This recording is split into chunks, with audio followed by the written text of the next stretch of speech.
Hello, everyone. Welcome to day 8 of January's prayer challenge for DePauw University's ministry. I want to thank you for continuing the journey with me.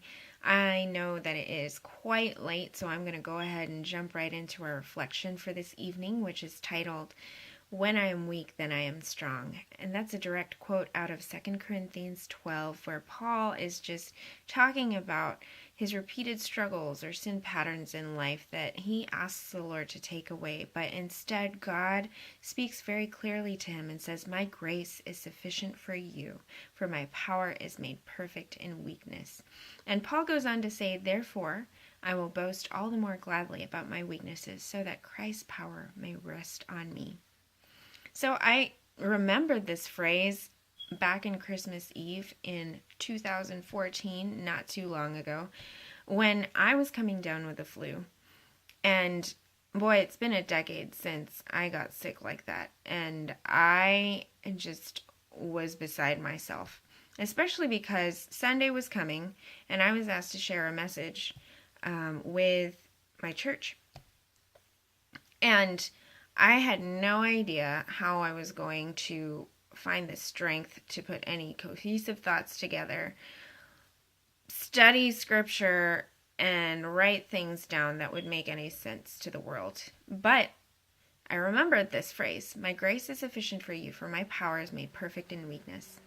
God was asking me to trust him, despite my frailties and my fever and my achiness. God was asking me to trust him, to provide, and to give me the strength I needed to be ready for that Sunday. And in that, I learned that part of his provision was to heed my husband's word, whether it was to rest when he told me to take medicine when he told me to drink water when he told me to, and to just allow myself to be surrounded by the care and concern of my community that God had given me. And in that rest, I found mental clarity and physical strength to put in the work I needed to in order to be ready for Sunday.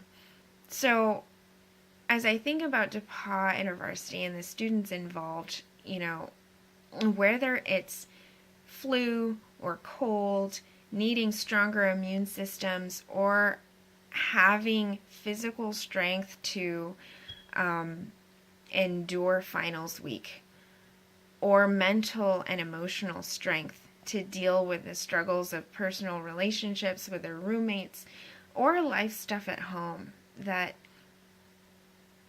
pray for them to remember that God's grace is sufficient for them, and that in their weakness, as they learn to trust God with their lives, that they are made strong.